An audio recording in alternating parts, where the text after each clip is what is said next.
दुखी क्यों हैं? आप परेशान क्यों हैं?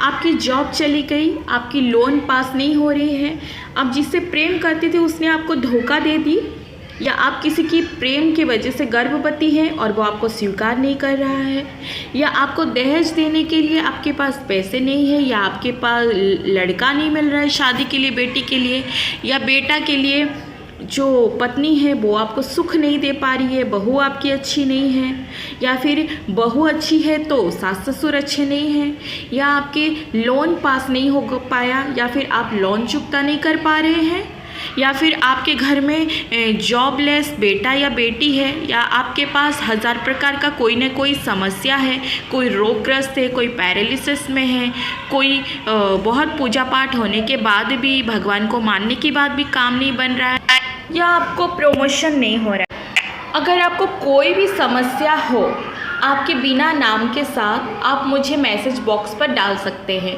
और ये सब जीवन की उतार चढ़ाव, दुख और सुख मौसम की तरह आता है और जाता है। हर समस्या का समाधान है और इससे आपको सीखने को भी मिलता है।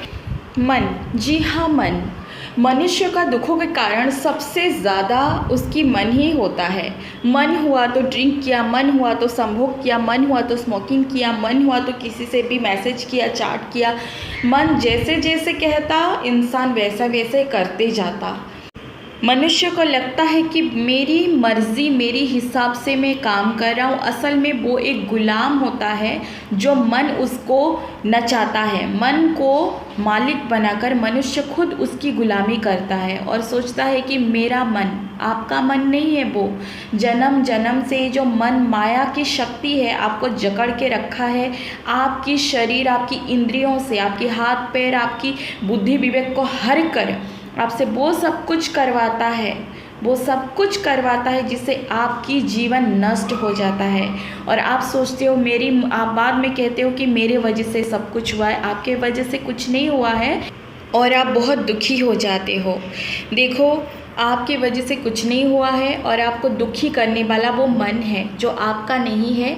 ये हर मनुष्य के पास रहता है और उन्हें भ्रमित करता है, अपनी सुखों को आपके शरीर के ज़रिए भुगता है और बाद में परिणाम आपको भुगतना पड़ता है। तो छोटी सी छोटी चीज़ के लिए भी आप बुद्धि विवेक का विचार करो। मन के हिसाब से नहीं, मन को गुलाम बनाओ। आप राजा हो, मन आपका दास है।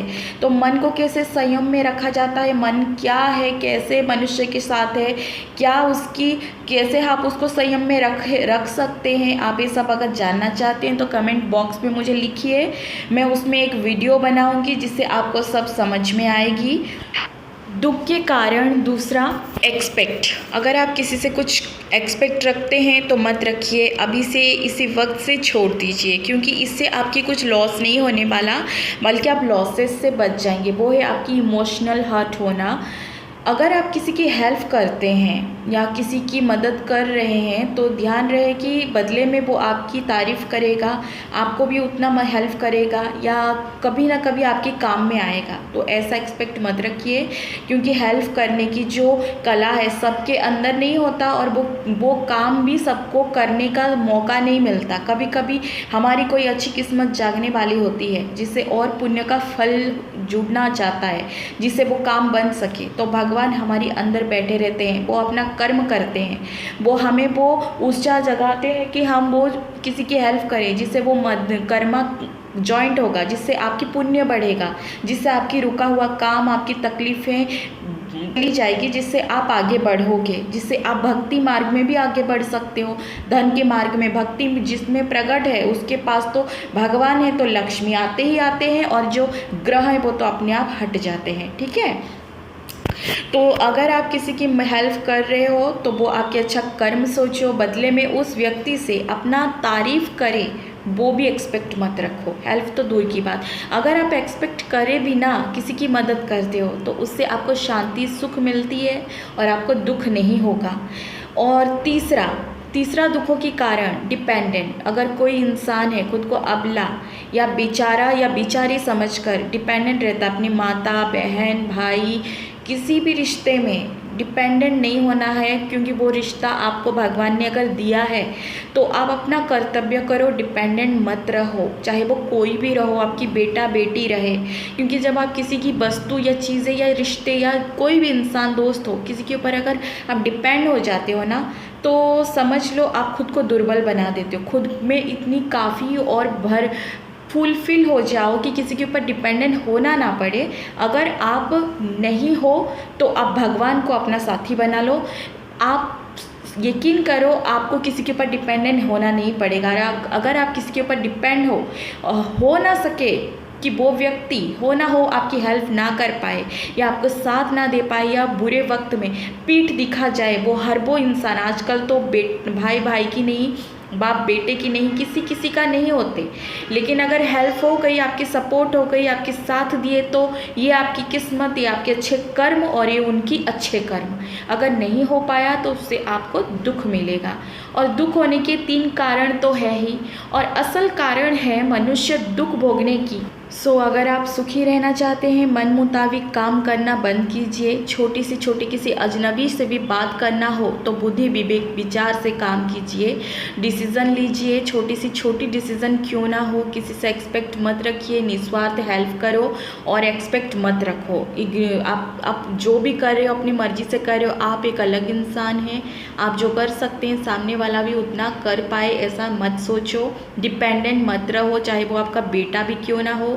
अगर मदद मिला, अगर साथ मिल गया तो अच्छी बात है, अगर नहीं मिला तो आप दुखी हो जाओगे। तो ये 3 चीज़ आप पॉजिटिव भाव से करोगे तो सुखी रहोगे। डिपेंडेंट नहीं रहना है, मन मुताबिक काम नहीं करना है, किसी से एक्सपेक्ट मत रखा करो।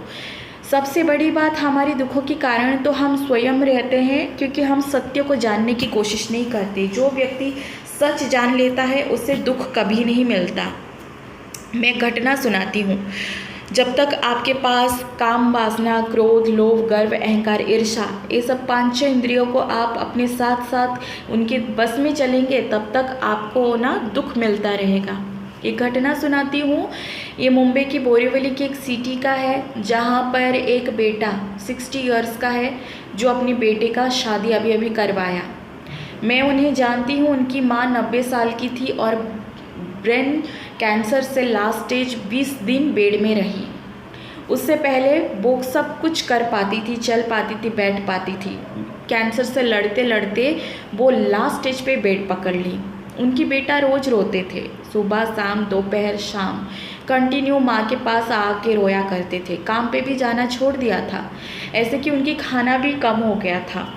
उनकी आंखों की डार्क सर्कल आने लगी थी। मैंने उनसे सवाल किया कि आप क्यों रो रहे हैं, आप क्यों रो रहे हैं। उस व्यक्ति ने मुझे कहा कि मैं सुबह ऑफिस जाता था तो मेरी माँ मुझे बाय करती थी, मुझसे बात करती थी, मुझे बाहर छोड़ने तक आती थी। शाम को उसे देखे बिना हम साथ में बैठे, मैं रह नहीं पाता था, हम साथ में चाय पीते थे, पेपर पढ़ते थे, मेरे साथ वॉक पे भी जाती थी। अचानक सा बेड पकड़ ली। अब मेरा क्या होगा, मैं क्या करूँगा, मैं कैसे रहूँगा, मैं माँ के बिना नहीं रह पाऊँगा, मैं उसके बिना कुछ नहीं हूँ। तब मैंने कहा, ये आपकी बहुत अच्छी भाव है कि आप अपने माँ को बहुत ऊंचा दर्जा देके रखा है, और ये एक सत्पुत्र भाव भी है, लेकिन ये एक स्वार्थी इंसान का स्वभाव है। आप क्योंकि आपकी माँ बीमार है, वो आपके साथ चल नहीं पाएगी, उठ नहीं पाएगी, आपको बाय नहीं कर पाएगी, आपको वो सब सुख नहीं दे पाएगी जिससे आप खुश हो सको। आप केवल अपने सुख के बारे में सोच रहे हो। कभी आपने सोचा है, उन्होंने आपको जन्म दिया, बचपन से लेकर स्कूल जाने तक, कॉलेज से लेकर आपकी शादी करवाने तक से लेकर आपकी पोता पोती को आपकी पोता को भी संभाला। उनकी बेटा का शादी हो गया था, लेकिन बेटी का पहले से हुआ, जिसकी उसकी पोती को भी उस वृद्धा ने अपनी गोद में खिलाया। तो मैं उस व्यक्ति को वही बोली कि आज तक तिल से लेकर ताल तक, ऐसे कि आपको बड़ा बिजनेसमैन तक बना दिया, सब कुछ तो किया उन्होंने, फिर भी आप आज उनको ये कह रहे हो कि मेरा क्या होगा। सब कुछ तो करके दे दिया, लेकिन आज वो इस बूढ़ी शरीर से लड़ते लड़ते थक चुकी है। अगर आज उन्हें आप खुशी से, प्रेम से, भगवान से प्रार्थना करके विदा करोगे, जितना दिन है आप खुशी से उनके साथ मुस्कुरा कर भी कुछ बोलते हो, तो कम से कम वो सुन तो पाएगी। वो रिप्लाई नहीं दे सके, पैरालिसिस में हो गई है ना, तो रिप्लाई ना दे सके, सुन तो सकती है, उसको सब समझ में आती है। पैरालिसिस पेशेंट की जो बॉडी ऑर्गन काम नहीं करे, मतलब बॉडी पार्ट जो हाथ पैर अनकॉन्शियस हो, लेकिन वो सब समझती है, सब सुनती है, उनकी मेंटलिटी तभी भी वर्क करती रहती है। तब जब मैंने ये बात कहा तब वो शांत हो गया। मैंने उसे ये कहा कि मेरा क्या होगा, आप सिर्फ अपने ही बारे में सोच रहे हैं, मैं सिर्फ मेरा अपना सुख के बारे में सोच रहे हैं। आप उन्हें खुशी खुशी विदा कीजिए, ताकि वो एक कर्मों की अच्छी कर्म की है ना आपकी माता, तो एक यंग एक शरीर प्राप्त करेगी जिससे वो जी सकेगी अच्छे से, या अपने पितृलोक को जाएगी, अपने इष्ट के पास जाएंगी। कब तक वो इस बूढ़े शरीर की भार उठा कर आपको संभालती रहेंगी? अपने बारे में आप हमेशा सोच रहे हो, अभी भी आप उनके बारे में सोच नहीं रहे हो। तभी उसको इतना बुरा लगा और इतना रिएक्ट चीज़ें को वो देख पाया, तो उसने ये कहा कि आपने मेरी आंखें खोल दी। और उस दिन के बाद वो व्यक्ति कभी नहीं रोया। इसीलिए आपके जीवन में जितने दुखों के कारण आते हैं ना, उससे आप केवल यही कहते हो कि मेरा क्या होगा, मेरा लॉस हो जाएगा, मेरा कंपनी डूब जाएगी, मैं दरिद्र हो जाऊंगा, मेरा घर का क्या होगा, मेरे भाई का क्या होगा, बहन का क्या होगा, मैं मत रहिए, बस बहुत हुआ। आप ब्रह्म मुहूर्त में उठिए, मेडिटेशन कीजिए। ब्रह्म मुहूर्त में अगर सबका दुखों का कारण अधिकांश धन रहता है। दूसरी बात, आप भगवान, आपका कुछ भी नहीं है संसार में, मैं कह देती हूँ, ये पूरा संसार भगवान का है।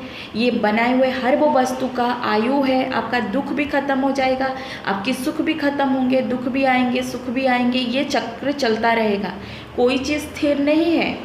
आप सब कुछ भगवान पर सरेंडर कर दीजिए। आपकी ये जो शरीर है, अगर उसमें कोई फोड़ी आती है, कोई तिनका भी आता है, तो आप उसको काबू में कर पाते हो, संभाल पाते हो, उसको बाहर कर पाते हो? नहीं।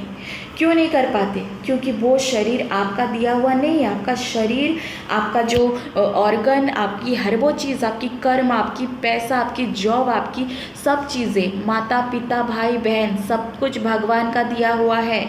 जब आप उसमें राजत्व करने बैठ जाते हैं, मालिकाना जताने बैठ जाते हैं ना, तब आप दुख भोगते हैं। तो भगवान को याद करने के अलावा भी आप कह देते हैं मेरा क्या होगा। आपका कुछ भी नहीं है, आपका कुछ लॉस नहीं जाएगा। आप सब कुछ भगवान को सौंप दीजिए कि भगवान, ये शरीर आपका है, ये मन आपका है, ये आपने ही जॉब दिया है, आपका ही पैसा है, आपने ही सब कुछ मुझे संतान दी है, माँ बाप दी है, घर दिया है, आप ही संभालना। जब आप सरेंडर के विचार में, भाव में रहोगे, तो आपकी मन आपको काबू नहीं कर पाएगा। आपकी विवेक और विचार भगवान के काबू में रहेंगे। ब्रह्म मुहूर्त में 3 बजे भी नहीं उठ पाते ना आप, तो 4 बजे उठिए।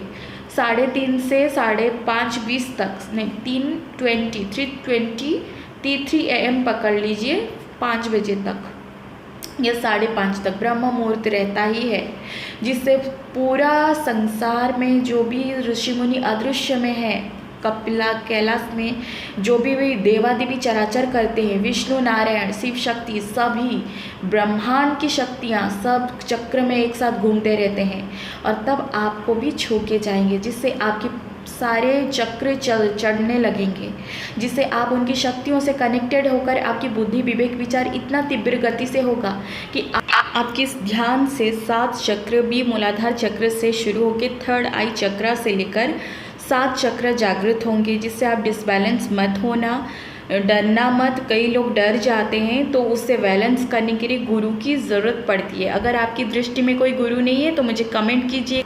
ध्यान मेडिटेशन के साथ साथ आप प्रत्येक दिवस रूटीन बनाइए राधा कृष्णा या ओम नमः शिवाय का 108 या 308 चैंटिंग करने का, जिससे आपको बहुत जल्दी रिजल्ट मिलेगा हर वो चीज़ के लिए। आप इस तरह ध्यान केंद्रित करते हैं, वो अगर आप करते हैं तो आपकी बुद्धि विवेक विचार, आपकी चक्र चलने लगते हैं, आपको सही गलत समझ में आती है, आपकी क्रोध संयम में आती है, आपकी रुका हुआ काम बनता है, आपके में सरस्वती, आपके कंठ में सरस्वती सिद्धवाणी हो जाती है, ब्रेन में गणपति की आशीर्वाद रहती है, जो कहते हो जाता है। लेकिन आप ब्रह्म मुहूर्त में उठकर ध्यान करने से चक्र तो जागृत हो ही जाते हैं, जब जागृत होता है तो आप डिसबैलेंस भी फील कर सकते हो। आपकी बहुत चक्र के रिलेटेड अगर आपको वीडियो चाहिए तो आप मैसेजेस में लिख सकते हो, मैं बता दूंगी कि क्या डिसबैलेंस होती है, उन्हें कैसे बैलेंस करना है, क्या क्या आपको संयम में कैसे रहना है।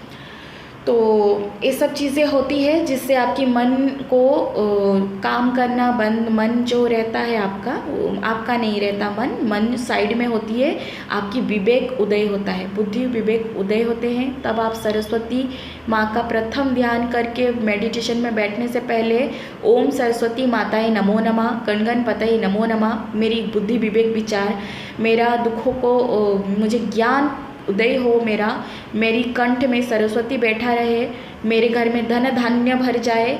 आप ऐसे जब बोल कर बैठते हो ध्यान में तो आप ओम चांटिंग करो, ओम चांटिंग करो। नहीं होगा ओम नमः शिवाय तो राधा कृष्ण करो।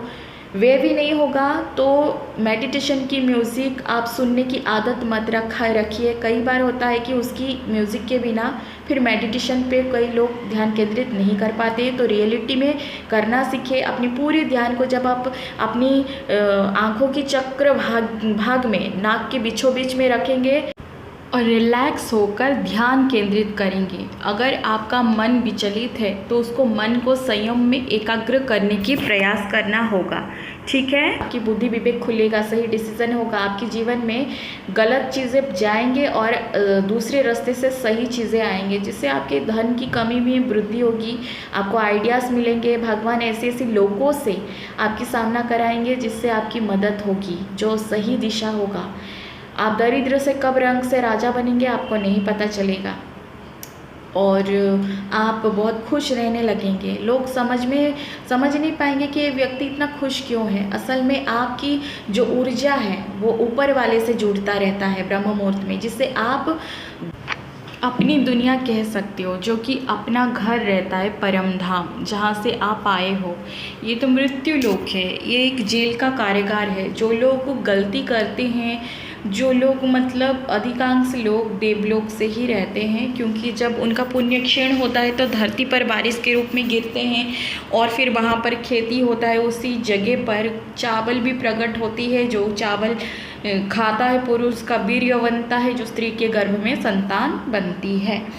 तो ऐसे बहुत सारी चीज़ें हैं जो हम लोग यहाँ जे आए हैं तो हम अपना धर्म करेंगे, भजन कीर्तन करेंगे। ज़रूरी नहीं कि हम सब त्याग दें, बल्कि भगवान के दिए हुए सुख सुविधा का गलत उपयोग करते हैं लोग, खाते हैं पीते हैं ऐशो आराम करते हैं और उसी इष्ट को एक नमन तक नहीं करते, उनका नाम नहीं लेते, तो वो पाप ही होती है। जो बीमारी बड़े बड़े फैलता है उसमें भी मैं वीडियो बनाऊँगी एक दिन। बट मैं यही कहना चाहूँगी कि जब आप ध्यान केंद्रित करके बैठते हो तो इन शक्ति आपकी भगवान, जो परमात्मा भगवान श्री कृष्ण के अंश है ना, आप स्वयं स्वरूप है ना, वो उनका अवतार तो विष्णु रूप भी अवतार ही है, उसी से सब अवतार आते हैं, लेकिन श्री कृष्ण स्वयं आए थे द्वापर में, तो हम उनका अंश हैं। जो अजर अमर दैवी शरीर जिसको परम धाम में मिल जाता है, वो ना जन्म मृत्यु चक्र से बाहर हो जाती है। आप देखते हो कि जब शेषनाग लक्ष्मण आते हैं तो वापस पुनः चले जाते हैं अपने शरीर लेकर। तो ये जो आपका ये है दुख भोगने का कारण ही है कि हम चीज़ों को अपना मान लेते हैं। अगर आपकी कोई पारिवारिक इंसान बीमार है, तकलीफ़ है, तो हम भगवान को कोसते हैं और हम बोलते हैं किसी टाइम पे उनका ऐसा क्यों है, उनको ठीक क्यों नहीं करते, एक्सेट्रा एक्सेट्रा। सो वो एक अलग व्यक्ति है जो आपकी भाई के रूप में या बेट के रूप में, बेटा के रूप में, माँ के रूप में या किसी भी रूप में आपके साथ पत्नी के रूप में है या पति के रूप में, जो उसका कर्मों के हिसाब से उसको फल मिला है। आपका कुछ नहीं है, आपका एक ही भगवान है। तो सिर्फ अपना कर्तव्य करें और इस तरह दुखी मत हो। मैं सवाल पूछती हूँ, अगर किसी पत्नी की पति मर जाता है या पत्नी का पति या फिर कोई भी संतान, तो कितना दिन रोएंगे? 6 महीना, 1 साल, 2 साल, 3 साल, उसके बाद रिलैक्स। तो आपको जब सवाल पूछा जाएगा कि आप क्यों नहीं रो रहे हो, तो आप सही कहोगे ना कि वो तो चल गया, अब क्या कर सकते हैं। सही बात है। तो आप एक शरीर के प्रति मोह थे जो चला गया, मतलब जल गया, मतलब चला गया। मीन्स आपकी मोह एक शरीर से है, एक चेहरे से है, उस जो यादों से है, जो चीज़ें नश्वर बोलते हैं, जो है ही नहीं। सो इंसान 1000 शरीरें बदलेगा, 1000 की भाई, 1000 की पत्नियाँ, 1000 की पति, तो मोह में न मत आइए, रिश्ते को कर्तव्य निभाइए। और आपकी परम कर्तव्य, अगर आप 24 घंटा भगवान का नाम राधा राधा राधा राधा आप नहीं भी ले सकते हो, काम करते 24 घंटा धीरे धीरे राधा राधा राधा राधा बोलते रहिए। अगर नहीं जमता तो मन में बोलिए, वो भी नहीं जमता तो आप ब्रह्म मुहूर्त में उठकर ध्यान करें और 108 या 308, हाँ, जितना आपको जमे रोज का उतना रूटीन बनाकर एक माला से ही प्रत्येक दिवस ब्रह्म मुहूर्त 3 बजे ना से 4 बजे से 5 बजे तक आप जाप कीजिए। आपकी जो इष्ट है, मैं तो कहूँगी ओम नमः शिवाय या राधा कृष्ण जाप कीजिए। चमत्कार पे चमत्कार होगा। आपकी आंसू कैसे रोते कैसे आप भूल जाओगे। इतने बड़े बड़े काम बनते हैं, ऐसे कि आप अगर गरीब परिवार से भी होंगे ना, झोपड़पट्टी में भी रह रहे होंगे ना, तो ऐसे ऐसे आपकी अंदर कलाएं आती रहेंगी कि आप अचानक सा वो सब चीज़ें करने लगेंगे और आप वहाँ से बहुत पैसे भी कमाएंगे। जो आज बड़े बड़े बिजनेसमैन, फुटबॉल प्लेयर हो, ऐसे बहुत सारे बड़े हस्तियां रहते हैं, जब वो इंटरव्यू देते हैं आप उनकी हाथ देखना है, हीलिंग मुद्रा में रहती है। आप हीलिंग मुद्रा कैसे बनाते हैं, आप मुद्राओं के ऊपर भी चाहते हो तो मैं वीडियो बना दूंगी। एटलीस्ट यूट्यूब पे तो बहुत सारे वीडियोस हैं, आप देख सकते हो। जो हीलिंग मुद्रा, उनको कहाँ से सब नॉलेज आती है, क्योंकि वो ब्रह्म मुहूर्त में उठते ही नहीं बल्कि मेडिटेशंस भी करते हैं, समझ। तो मेडिटेशन से केवल मेडिटेशंस नहीं होता, वो हम भगवान से जुड़ते हैं, सोचने समझने की विचार बनती है, ग्रह नक्षत्र बदल जाते हैं। और so please subscribe likes this channel. ये चैनल मेरा नहीं है, मैं नहीं हूँ, ये सीमा का है, जो भगवान की दासी है, ह्यूमन हीलर सीमा 7777।